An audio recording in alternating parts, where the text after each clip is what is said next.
The wind stopped. That was rare on the mountain. Even the trees for a moment didn't move. The forest seemed to fold inward, holding its breath. The blind white wolf lifted his head slowly.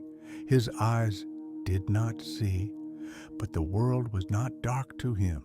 The world was made of scent, earth, wet and heavy, tree, old, hard, patient, wind, always carrying a message.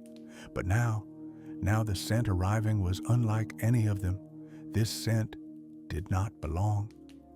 The wolf tilted his head slightly, as if listening.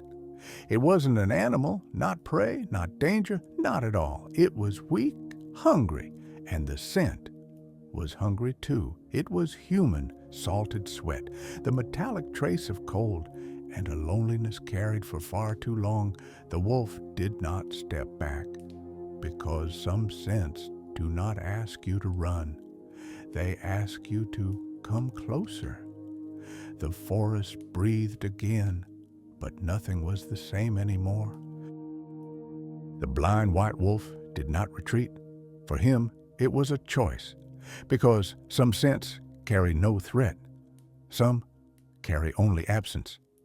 He moved toward where it came from, slowly, short steps, silent. On the snow, he left almost no trace. With every step, the scent grew clearer, a human breath, uneven, sweat mixed with cold, fear held down for too long, and hunger. That hunger felt familiar, like an empty place inside the wolf himself. Because hunger recognizes hunger. The body ahead could barely stand.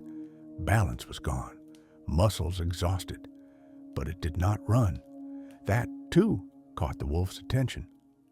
The blind white wolf stopped a few steps away, lifted his head slightly, listened. The sounds of the forest had pulled back, as if making space for this meeting. The wolf waited. The man knelt, not with panic, not as a hurried surrender, slowly, deliberately. He placed his hands on the snow. His fingers trembled, but he did not pull away. Then he shifted back by one small step. Silence widened again. The blind white wolf felt the man's heartbeat quicken, but there was no urge to flee, only waiting. The man lifted his head and saw the wolf's thinness, ribs countable beneath white fur. He reached into a small bag, took out a piece of food, placed it on the snow gently, then stopped. It wasn't a challenge, not a bargain. It was an offering. The wolf smelled it. Rabbit, not fresh, but clean. The blind white wolf stepped forward carefully. Each step carried hesitation, but his body could not resist much longer. He lowered his head and began to eat. The man did not move, held his breath. When the wolf kept eating, the man moved closer, close enough to look at his eyes, and then he understood. This wolf could not see. James stood in front of the wolf. He didn't know what to do, but for the first time, it didn't bother him. Silence stood between them, thick yet soft. The wolf turned his head slightly toward where the sound came from. James noticed. He understood. Then he couldn't see. That realization changed something. He lowered his voice, as if speaking too loudly might injure the wolf's world. "I think," he said, "I should give you a name." The word hung in the air. The wolf didn't hear the word, but he felt the tone. It wasn't a call, not an order. It was gentle. The wolf lowered his head. Names meant nothing to those who could not see, but voices did. James fell silent. He didn't search for a name, because he understood what mattered wasn't the word, but the feeling it carried. And that feeling, for the first time, did not hurt. James stayed on his knees. He didn't stand, because sometimes if a person stands, they fear the pain will rise with them. Cold seeped into his knees. But that was familiar, since living alone on the mountain, cold, silence, and long nights had become part of life. He breathed unevenly. Every breath seemed to carry something from the past. Emma's face came to him, his wife, no longer beside him. Time had blurred her features, but the tone of her voice still lived inside him. Then Lily, his little daughter, her laugh, her short steps, the small fingers that never let go of her father's hand. He remembered that day, the crash, the sound of metal, glass breaking, and then nothing, not even Lily's voice. James closed his eyes. Guilt was closer than his breath. He had come to the mountain because crowds felt heavy, because among people he felt what he lost even more. He didn't know the wolf couldn't see him, but for the first time, he could stay there without explaining anything to anyone. Feeling less incomplete in front of an animal brought a strange peace. I won't leave, he thought. I won't run. That thought didn't scare him. Instead, it let him breathe for a moment. Maybe healing begins by stopping first. And James, for the first time, was truly stopping. James stood up. He didn't move suddenly. He had learned on the mountain that sudden movements could be misunderstood. He took one step, then another.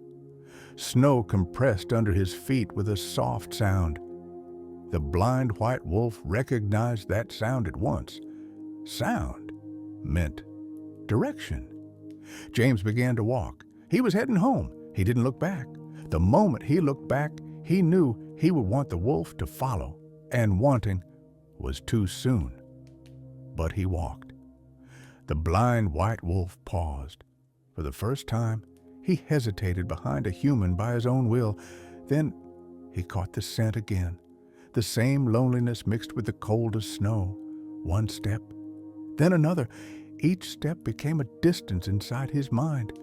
Closeness and distance, for the first time, felt present at once. After a while, James stopped. He turned. The wolf was there. He couldn't see, but he had come. James smiled, not like joy, more like acceptance. "All right," he whispered. "Looks like we have a guest today." And the unknown, for the first time, was not frightening. The wooden house looked as if it was hidden inside the mountain. Not large, but for a man used to solitude, wide enough. James approached the door. The wood had pulled the cold into itself.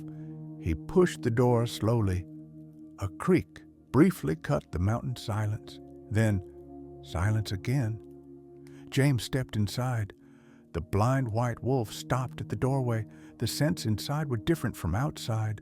Wood, old belongings, soot, and one more thing, warmth.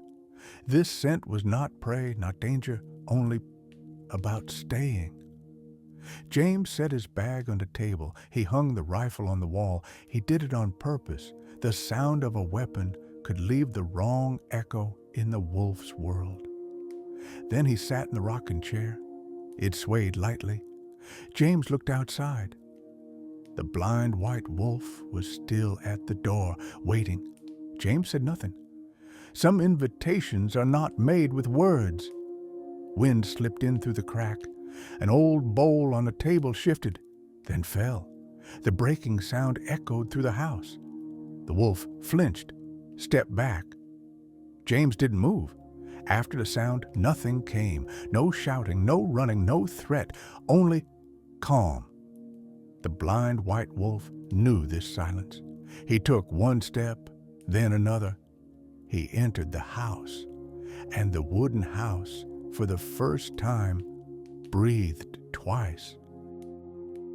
The door was open. Wind carried the mountain's cold inside. The wooden house received it quietly. James rose from his chair. No hurry.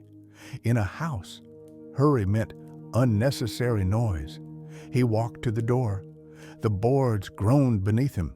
He grabbed the door. Just as he was about to close it, the wind pushed once more. The door slammed shut. The creak cut through the house like a sharp line. The blind white wolf jolted. That sound was not one he knew, not wind, not animal. He stepped back. His paw hit a sharp shard from the broken bowl. Pain, short, but burning. The scent of blood mixed with the cold. The wolf froze. He didn't run. He didn't attack. He sank to the floor. Breath quickened. Pain didn't shake his body. It shook his world. James stopped. He didn't say anything, because sometimes fear grows larger when given words. James didn't move, not even one step, because a sudden sound, a sudden approach could undo everything. The blind white wolf lay there. His breath was fast, but not chaotic. There was pain and fear, but no running. James noticed. He turned back to the chair, took the jacket hanging there, tore it quietly. The sound of fabric was very light.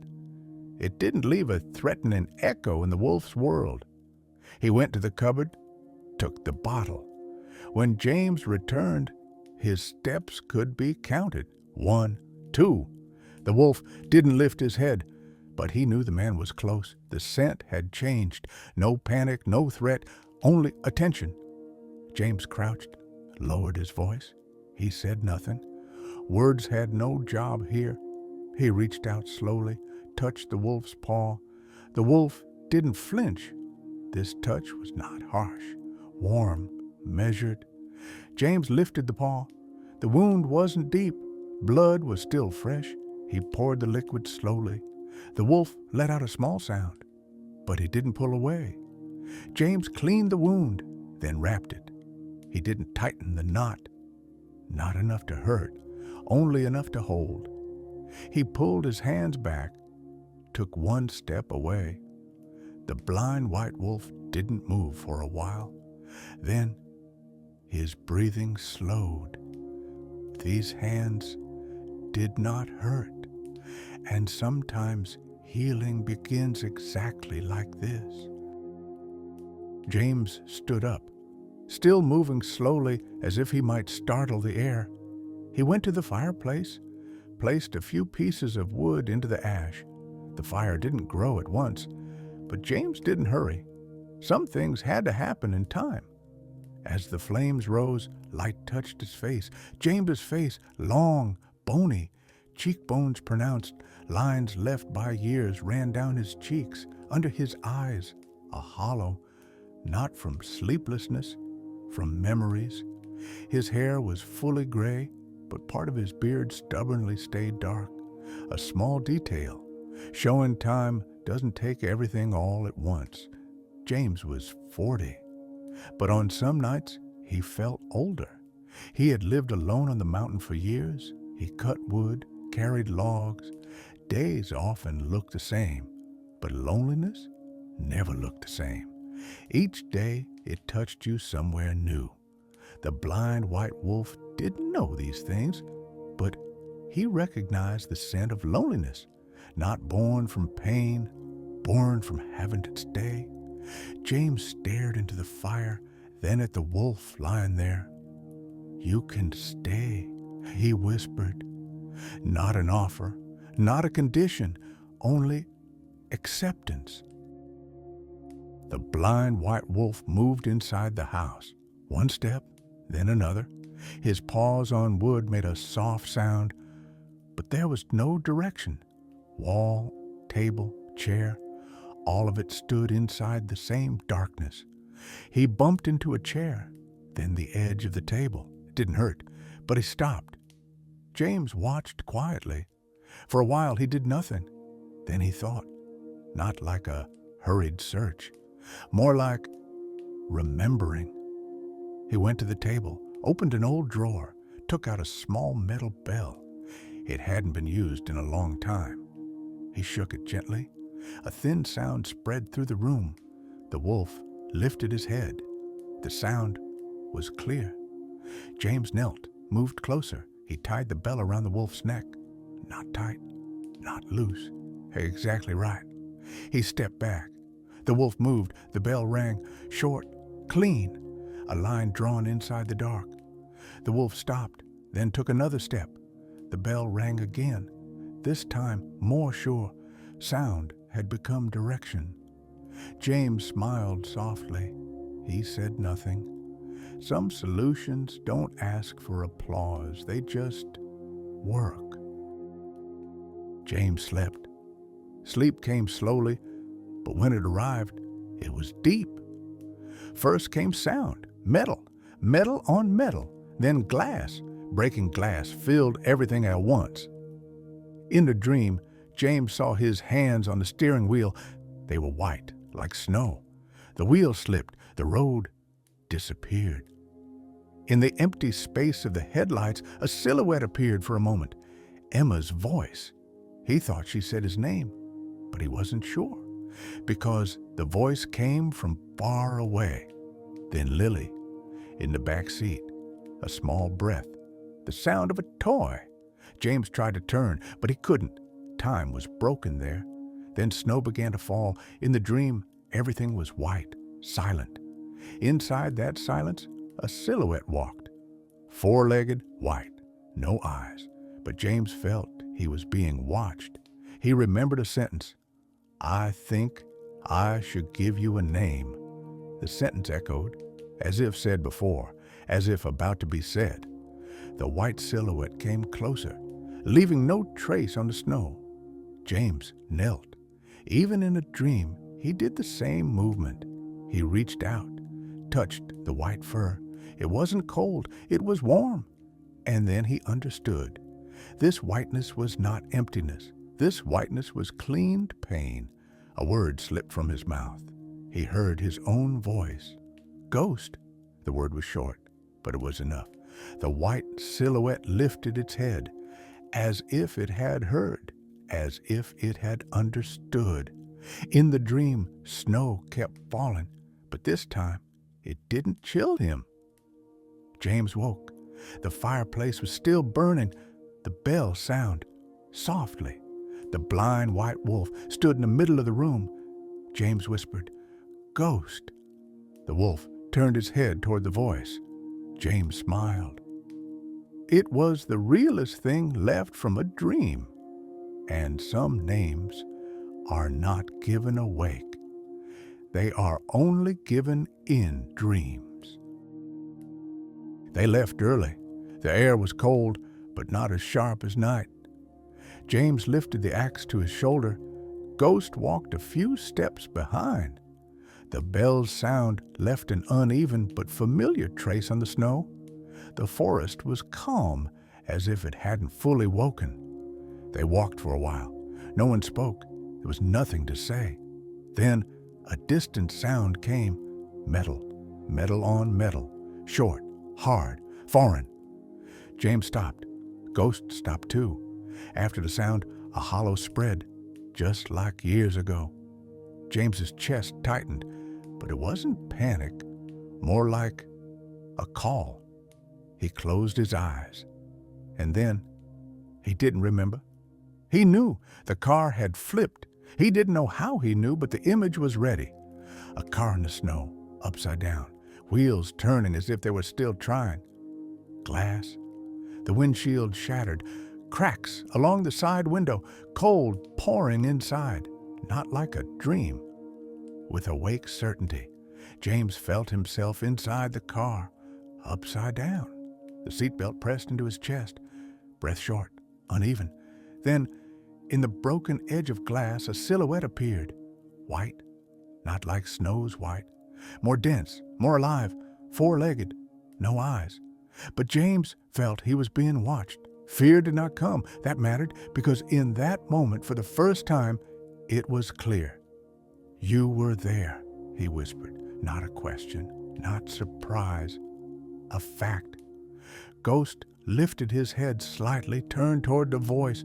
The bell rang faintly. James felt his knees tremble. Until that moment, he'd believed Ghost had entered his life later. A meeting, a coincidence. But now, Now he understood. Ghost hadn't first stood at the house door. He hadn't first waited on the snow. He hadn't first looked at him. Ghost had already been there. When the car burned, when metal was still hot, when human breath was uneven, he was there. James opened his eyes. They were in the forest. The logs were still uncut. The sound had already vanished, but the hollow inside him did not fill. He looked toward Ghost.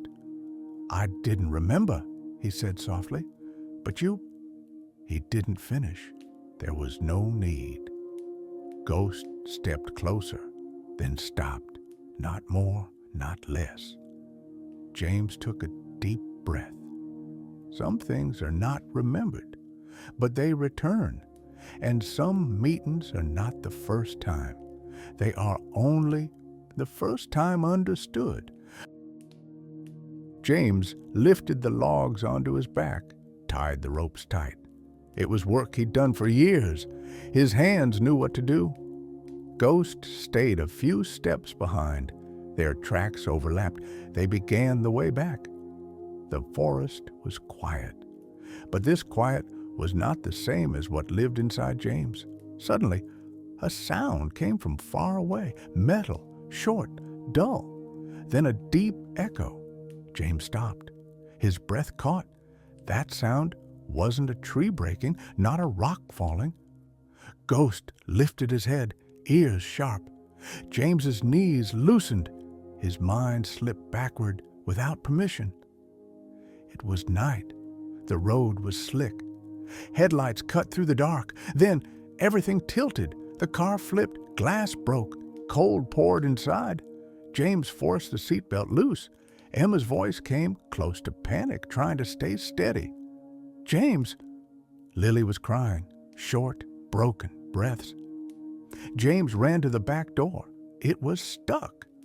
Emma leaned forward. Her brow was cut. Blood slid from the corner of her eye. But she still spoke. "Get Lily out." Lily's arm was trapped between door and seat. Small arm, cut. Blood spread across the back seat. Lily asked for help. She wasn't screaming. That was worse. James pulled the door. Once, again. Metal groaned. And then the car shifted. A thought flashed through him. Sharp, irreversible. If I hadn't pulled, if I had... The thought couldn't finish because the car began to move toward the cliff. Emma's eyes found James. Lily stopped crying, and then sound vanished. When James came back to himself, he was on the ground, blood on his hands, but not his blood, not theirs. He hadn't saved them, only himself. In the forest, James dropped to his knees. The logs fell. His breath shook. Ghost came to him, silently. James whispered, "You were there." Not a question, a realization. He remembered the heat near the car, the burning, the silence, something that didn't run. He felt Ghost's presence clearly for the first time, but he hadn't remembered for years. Now he did. James lowered his head. "I lived," he said. "Only me." It wasn't a truth. It was a crime. The logs were heavy. James set the weight down for a moment. He breathed. Cold air stood inside his chest like a sharp line. Ghost was a few steps ahead, moving quietly over the snow. There was no bell. James had left it off on purpose. This silence, he needed it. The path curled downward, narrow, steep. Right here, something moved inside him. Not an image, a feeling. Fog. Fog was normal on the mountain, but this felt like that day. Dense, heavy, not covering sight, covering thought.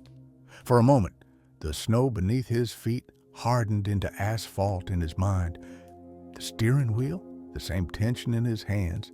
He didn't want to remember, but wanting not to doesn't stop memory.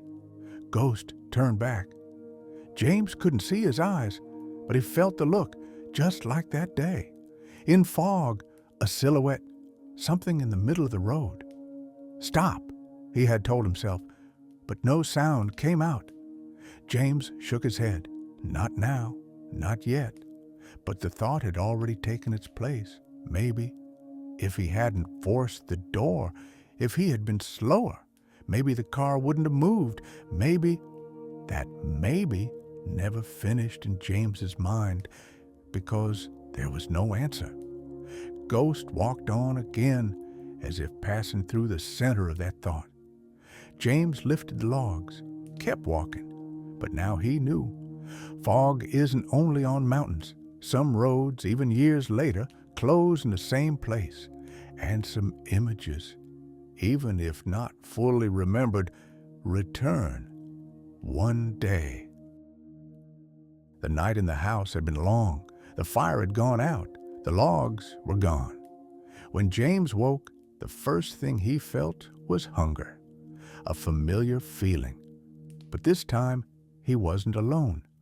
Ghost was hungry too. James didn't see it. He felt it. There was an absence in the silence. James placed the rifle on the table. He did something he hadn't done in a long time. He took it apart, piece by piece. Cold metal spread into his palms. He looked into the barrel, cleaned it, oiled it, set the mechanism back slowly, not hurried, a need to control something. While the rifle was cleaned, James's mind grew quiet. Ghost stayed still in a corner, but his ears were open. Every sound of the weapon found a place inside Ghost's world. James opened the door. Cold hit his face. The mountain had woken. They went out together, James in front, Ghost one step behind. The forest smelled clearer at this hour. Earth was damp. Trees still held on to night. They walked. James stopped. Ahead, there was movement, a brief moment. Then a sound. Deer. James raised the rifle, held his breath, pulled the trigger. The gunshot cracked. The sound echoed through the mountain, stone to stone, tree to tree, but the deer ran. James knew he had missed. His shoulders dropped. Silence returned, but for Ghost, silence did not return. The gunshot told him the forest. The deer, as it ran, left behind its hoofbeats, its breath, its racing heart. Ghost lifted his head, ears sharp. He took the direction of wind, felt the tremor in the ground, scent, fresh, warm, mixed with fear. The scent of fleeing prey. Ghost moved, silent, fast. Between trees he walked as if memorized. He knew this forest not with eyes, but with his body. He knew where each stone lay, which slope led where. The deer sound came again, weaker, breathing broken. Ghost changed direction. The scent thickened. He paused. Then he launched. James heard nothing, but the forest went still. A while later, Ghost returned, a deer in his mouth. James froze. The rifle was in his hands, but the prey was not his. Ghost had hunted without seeing. James sank to the snow, set the rifle beside him. Ghost laid the deer down quietly, lifted his head, turned toward where James was. James whispered, "I missed." Ghost didn't answer, but he stayed. That was enough. The sound that echoed in the mountain was James's gun. But the hunt belonged to Ghost, and James understood. Some things are not done with eyes. Some paths are known by memory, and some survival is never learned alone. The house was quiet. James fed the fire. Flames rose slowly. Wood crackled. Ghost lay a little away from the hearth, still but awake. James set the rifle on the table, took it apart. He'd done it many times. His hands moved from habit. Metal wiped clean. The smell of oil spread. The rifle had never been only a weapon. It was continuity, safety, control. But today he had missed. Not the first time he'd fired, not the first time he'd aimed. But today, when he pulled the trigger, something had lagged. Not eyes, reflex. James thought it. I was late, he told himself. As he cleaned the barrel, he noticed his hands weren't as fast. He didn't accept it, but he felt it. He was aging, quietly, without telling anyone. If Ghost hadn't been beside him, today they might have gone hungry. The thought hurt. Hunting had never been victory. It was survival. If Ghost hadn't been there, the deer would not have fallen. After the missed shot, Ghost had not hesitated. He took the direction of sound. He heard panic in the deer's escape, the tremor of the ground, the snap of a branch, the brief moment when blood scent rose. He hadn't searched. He already knew. This region was memorized. Which sound meant what? Which scent meant flight, panic, injury? Ghost found the deer not with eyes, with memory. When Ghost returned with the deer, James didn't speak. He only looked. Now in the house, with a heavy scent of meat mixing with fire, James turned on a small piece of music. Lo, on the mountain, music wasn't luxury. It was a reminder that once there had been another life. Ghost lifted his head slightly, felt the vibration, then lay back down. James put the rifle back together, leaned it against the wall, paused. If you weren't with me, he thought. He didn't finish. Some sentences grow heavier when completed. The fire burned, the music continued, and James accepted something for the first time. Ghost was no longer just a companion. He was balance. If he disappeared, something in James would disappear too. Ghost lay near the hearth. The crackle of fire was a soft rhythm. James sat at the table, a half-finished plate, no appetite. He couldn't shake the day he had missed the shot. It wasn't normal for him. For years, his hand had not trembled. He knew how to hold his breath, when to pull the trigger. But today, he missed. And if Ghost hadn't been there, they would have gone hungry. The thought settled in James's chest as quiet weight. He stared into the flames, in the gaps.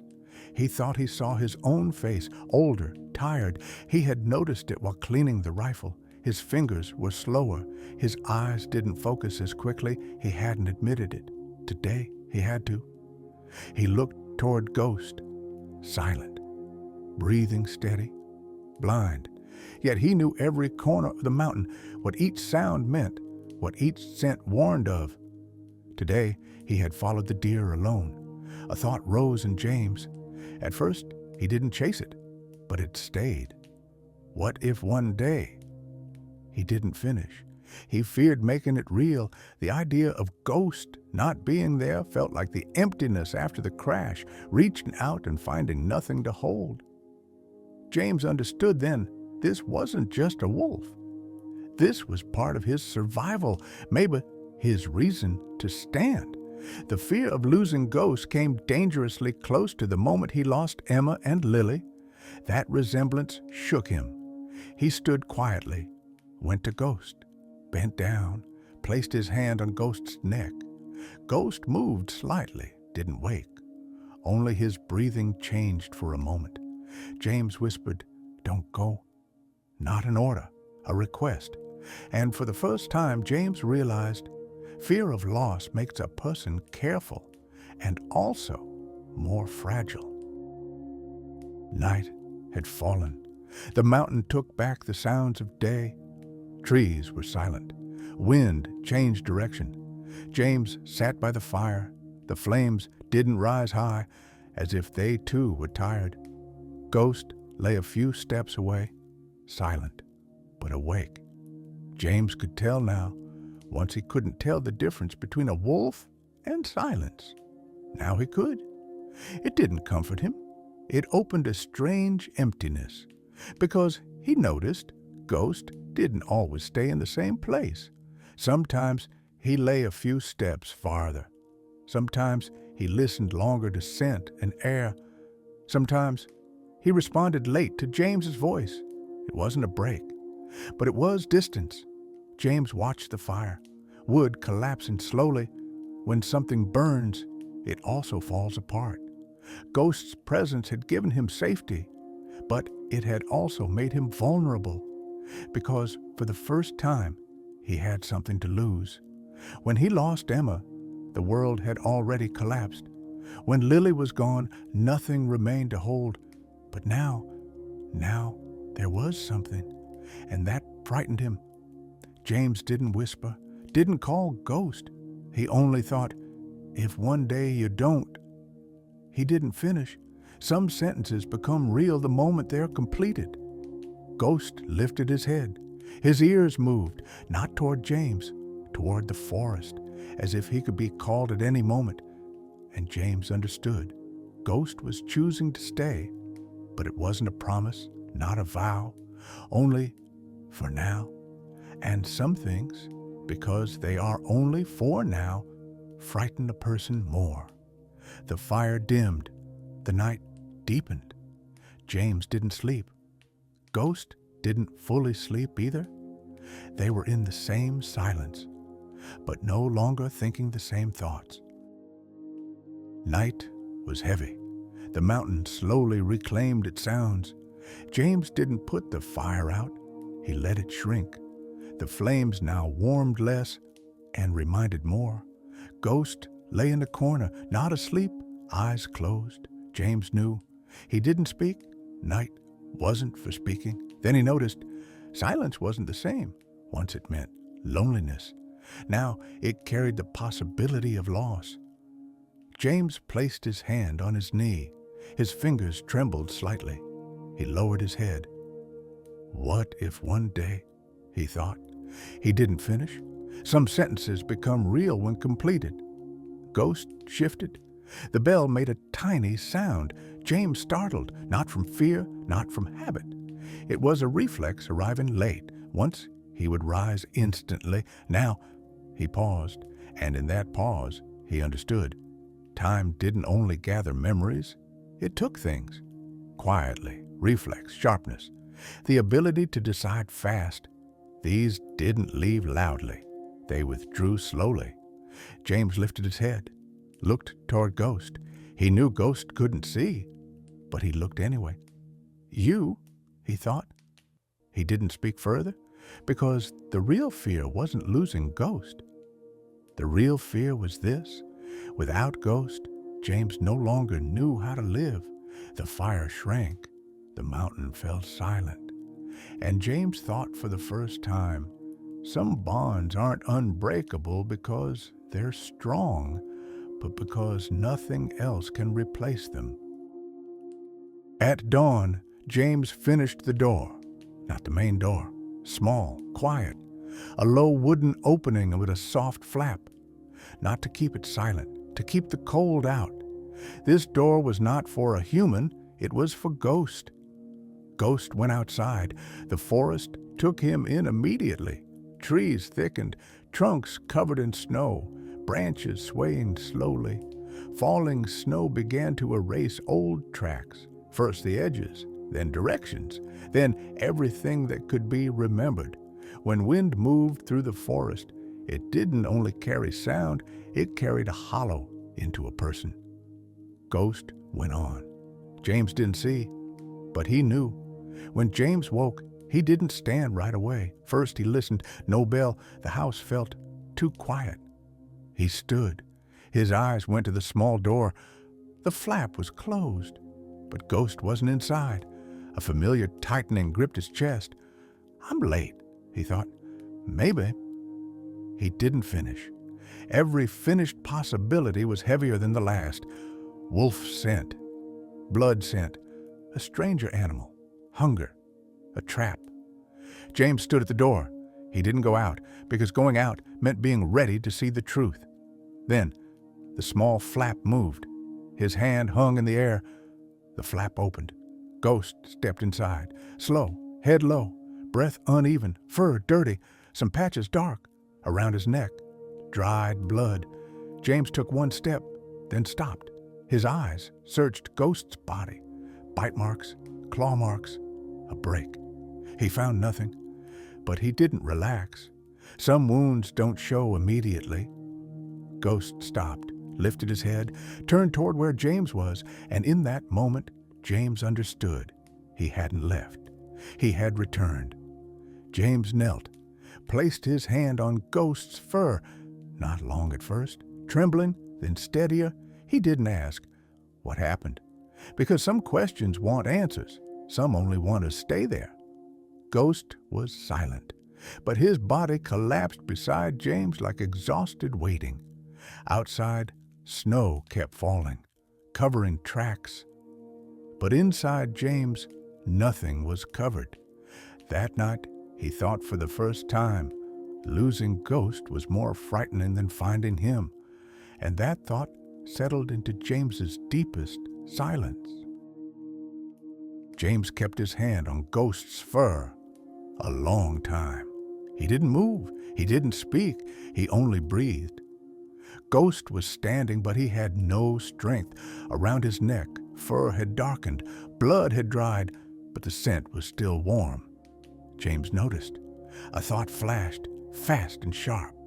What happened? He didn't speak it, because he was afraid to hear the answer. He checked Ghost slowly. No hurry. He had learned hurry creates mistakes.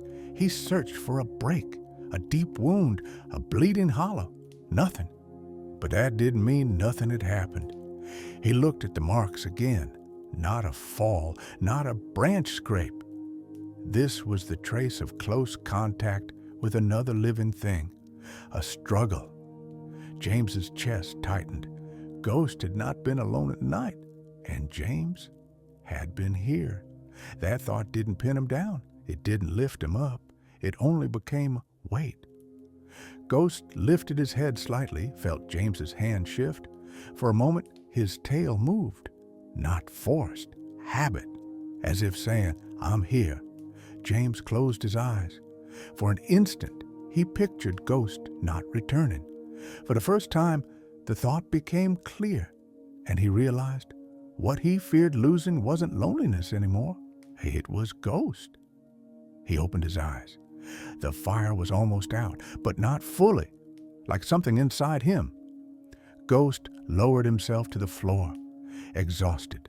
James covered him, not as healing, only as staying beside him. And sometimes the only thing you can do is exactly that. Morning arrived quietly. No wind, no snow. The mountain looked as if it had shaken off the night. When James woke, the first thing he did was listen. The house was calm, the fireplace cold, ash cooled. Ghost lay by the door, sleeping, breath deep, steady. James relaxed, but it didn't last, because he realized the first thing he looked for was Ghost. Once he would look at the sky, smell the air, listen to the mountain. Now, one breath existing meant the day was solid.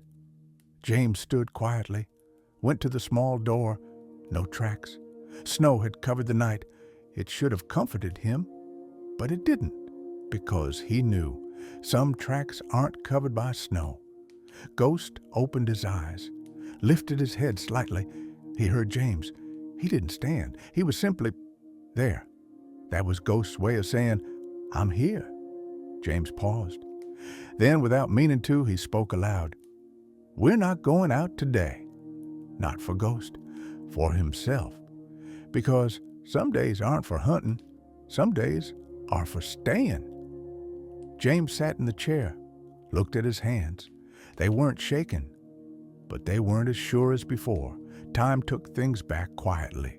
Reflex, sharpness, the strength to decide quickly. These didn't leave loudly, they withdrew slowly, and for the first time James realized he was accepting it. Ghost lowered his head, eyes closed, not asleep. James knew they stayed like that, no words, no movement. Then James thought, maybe fear of losing is not waiting for something to happen. Maybe it is learning to live with it. And that day, James admitted something that frightened him. Ghost's presence didn't only make him stronger, It showed him how deeply he was attached. The thought frightened him, but he didn't run, because now he knew what running costs. The house was quiet. The mountain was quiet. But inside James, a new sound had begun, and it told him, some bonds don't protect you, but they keep you in place. Morning came early. The snow had stopped, but the cold hadn't left. When James woke, the first thing he did was listen to his breath. The house was quiet, the fireplace cold. Wood turned gray. Then he checked Ghost's place. He was there, but he wasn't sleeping. His head was turned toward the door, ears up, body tense. James noticed. This wasn't the tiredness of returning from a hunt. It wasn't the unease of an injury. This was waiting. James stood, dressed quietly. He didn't open the door yet. First, he went to the window, looked outside. Snow had covered most of last night's traces, but not all. A little away from the house, where the trees began, a mark was still visible. Not a wolf track, not human, uneven, heavy, as if something hadn't walked, as if something had been dragged. James's chest tightened. He opened the door. Cold struck his face. His breath stopped for a moment. Ghost stepped outside, slow, silent. He reached the mark and stopped, lowered his head, smelled it. Then he pulled back. James had never seen Ghost pull back from anything. James knelt, placed his hand near the mark. His fingers numbed. The ground was mixed with blood, but it wasn't Ghost's blood. James understood, and in that moment, for the first time, he thought, last night, Ghost hadn't fought only with himself. Something knew him. Ghost lifted his head. He didn't look toward James. He looked toward the forest. A long time, as if being called back from somewhere, and James realized Ghost's past was not only the mountain, and some traces, even when covered by snow, do not disappear completely. James took a deep breath. The cold settled into his lungs. Then he stopped. He noticed something. This scent was not from last night, and it wasn't only Ghost who noticed it. James looked at the door. It was closed, but it was as if someone had passed through there just moments ago. There were no tracks on the snow, but in the air, for a very brief moment, another scent remained. It wasn't human, but it didn't smell like an animal either. Ghost lifted his head, his ears folded back. This wasn't the body of a wolf hearing the sound of prey. This was the body of something recognizing what it already knew. Again, James whispered, "Ghost." The wolf didn't turn, his gaze fixed on the door, as if he was waiting for someone to come back.